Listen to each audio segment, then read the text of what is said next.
Hi everyone, my name is Karen, this is my channel RatherBeReading, and today I'm bringing to you the lowest rated books on my TBR.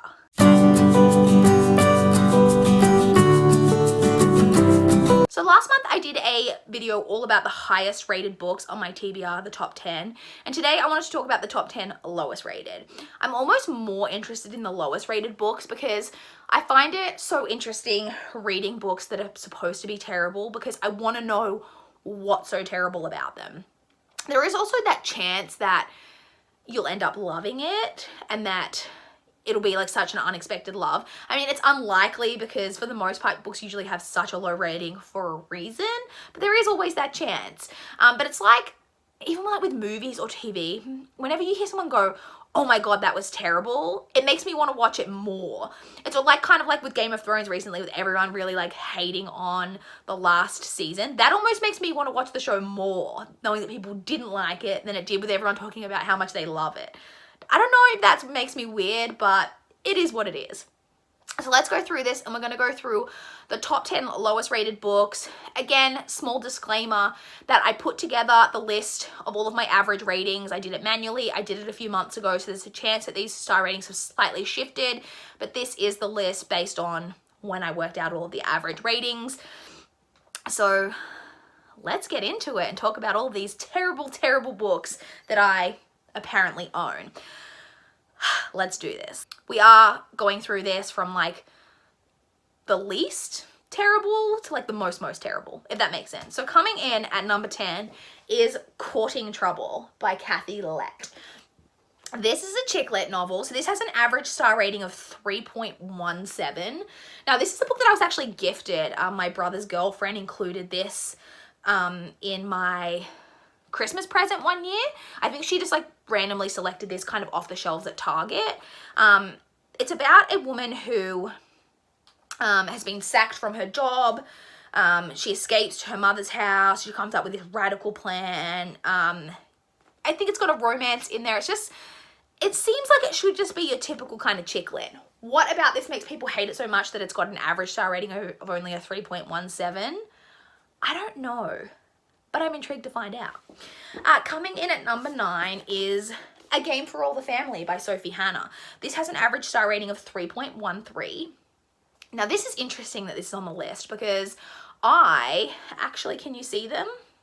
Are they this way? Yeah, all here on this part of my shelf here, all of those are Sophie Hannah books. They're all books in her, what's that, Spilling CID / it's called that, or it's also called the Waterhouse Zayla series, which is like a series of psychological thrillers. And I love those books by Sophie Hannah.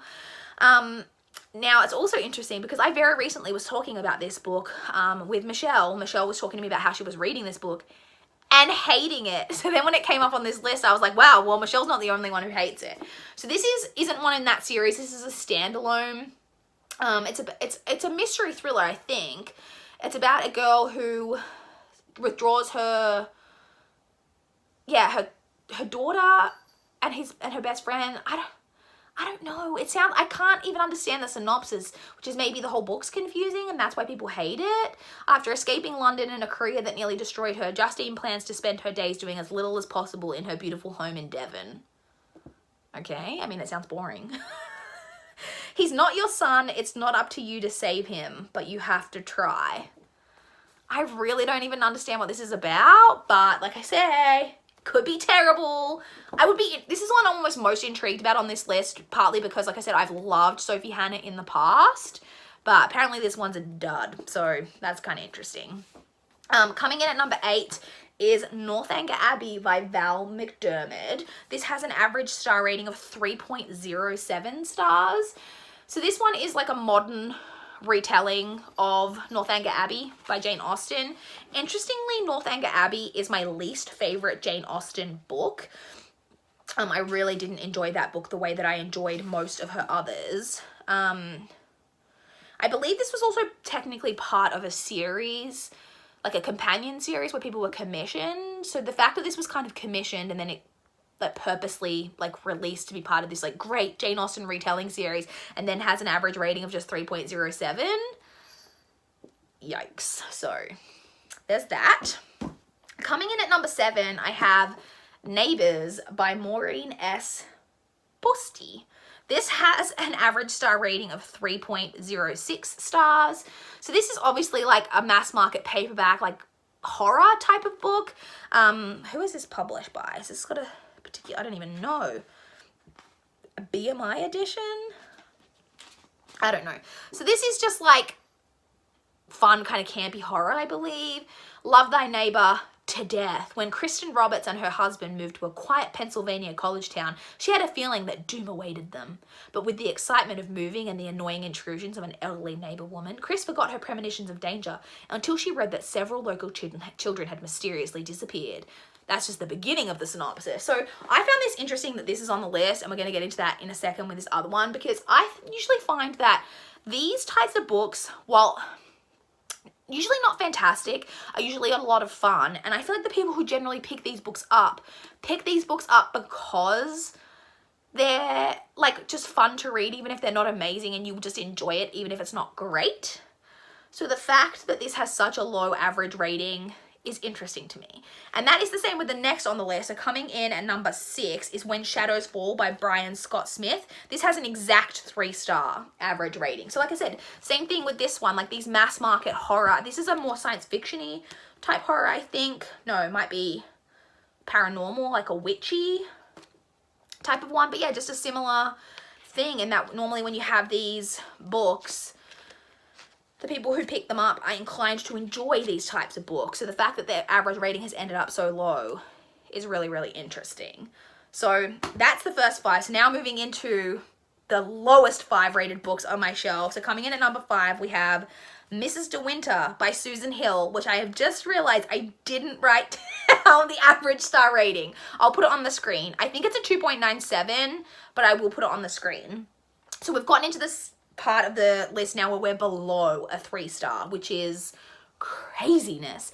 And this is a book that I was actually really excited for when I purchased it, because Susan Hill is quite a famous horror author. She wrote The Woman in Black, and there's another one that she's famous for. And Mrs. De Winter, so this is a like the sequel to Rebecca by Daphne du Maurier, which is my most favorite book ever. And I think that might be partly why this one has such a low average rating, is because it's being touted as like a sequel to Rebecca. Fans of Rebecca are going to have really high expectations for this, and then if it doesn't live up to them, they're going to be real mad. So, but yeah, this has a really, really low average rating. And even though I didn't necessarily have high hopes for this, was hopeful that this was going to be good, but maybe my hopes were in vain. And coming in at number 4 is The Legacy by Kristen Tranter. This one has an average star rating of 2.96. So this is one that I just picked up on a whim, and it is Australian. And I do find that Australian books are generally have less ratings than like English or UK like based books, like published books. And I think it's just about a girl who has gone missing. And again, I just picked this one up really on a whim when I was out secondhand shopping. Like, it's got these crappy stickers on it, but it's got a really low average rating, so don't really hold high hopes for this anymore. So that is, what I say, number 4 on the list. So coming in at number 3, is Maestra by L.S. Hilton. So funnily enough, I actually could have included Domina, which is the second book in this trilogy. So that Domina has an average star rating of 3.12. So technically should have been on this list, but because this first book was already on here, I thought I'd just kind of talk about them together. I find it even more interesting that Domina is on the list because, as I mentioned in my highest rated video, future books in series generally have higher average ratings because people who didn't enjoy the first book generally don't continue on with the series, and so they don't end up rating the next book. And the people who do continue on are more inclined to enjoy the book. So for a second book in a series to have such a low average rating, and for both of these 2 books to be on this list, and I own the entire trilogy, I bought this first book brand new. I have managed to get the second 2 for a much cheaper price, and I literally only purchased the second 2 because, sorry, I gotta stretch my legs out, because the second 2, like, I found cheap and I already owned the first book. I don't really know what this is about. By day, Judith Rashley is a put-upon assistant at a London auction house. By night, she's a hostess in one of the capital's unsavory bars. Desperate to make something of herself, Judith knows she has to play the game. She's learned to dress, speak, and act in the interests of men. She's learned to be a good girl. But after uncovering a dark secret at the heart of the art world, Judith is fired and her dreams of a better life are torn apart. Like, it kind of goes on from there, but I really don't know. I really don't know why I bought this. Maybe it's because it said on the front, the most shocking thriller you'll read this year. Well, apparently the public disagree, or even if it's shocking, it's not shocking enough to make up for how shit it is. Apparently, maybe I'll read this trilogy and I'll be like, don't know what y'all are talking about. This is amazing, but my hopes aren't high. So that's the third lowest rated on the list. The second lowest rated book, now we take like a deep dive on the star ratings. Like we're now... this one and the next book are both below a 2.5. So, The Birthing House by Christopher Ransom. This has a 2.49 average star rating, which is below a 2.5 is so crazy to me. This is another one that I just purchased on a whim while out secondhand shopping, but I found the synopsis of this very intriguing. It's about a couple who moved to a historic Victorian house.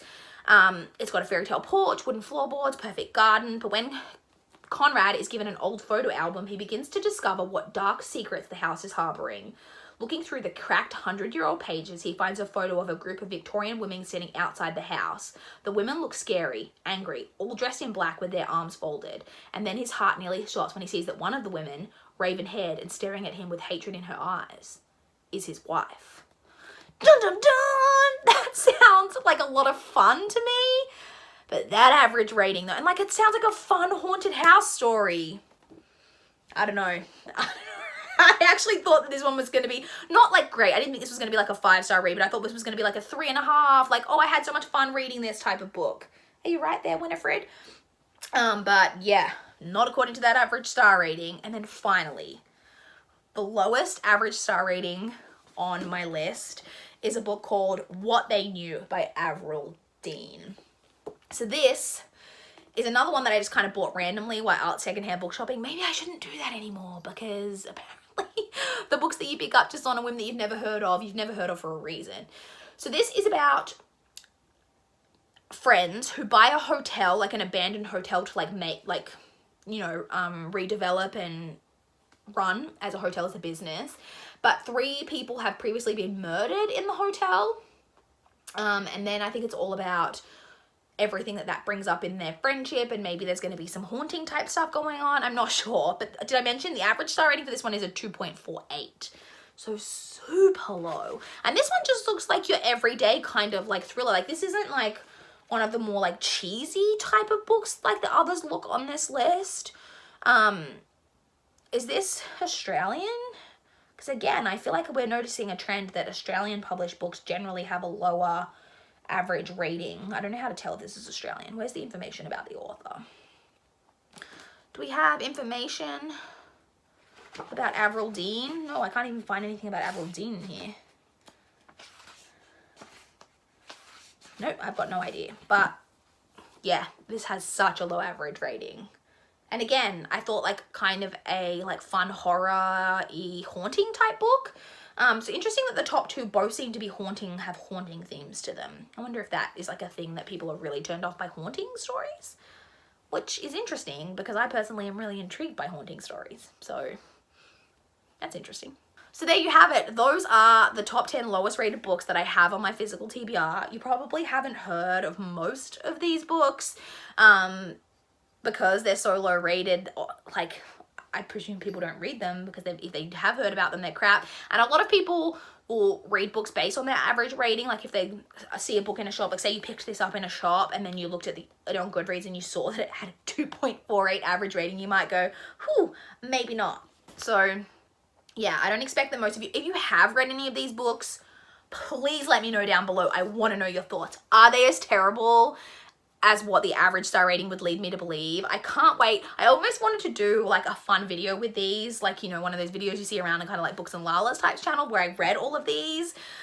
But the way my TBR works, I just couldn't bring myself to do it. But I can't wait to get to each and every one of these The Sophie Hannah one that I was mentioning, that the author that I have read before and really liked, hers is actually pretty soon coming up on my TBR, so I'll probably have read that in the next, like, definitely this year.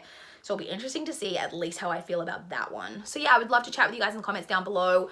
Have you read any of these books? Probably not. Or what's the lowest average star rating book you've got on your TBR? Or what's a book that you've read and really, really hate that you think should have a really low average rating? I would love to know that as well. Please like this video if you liked it. Please subscribe if you want to see more from my channel. That is all I have for this video today. Bye guys.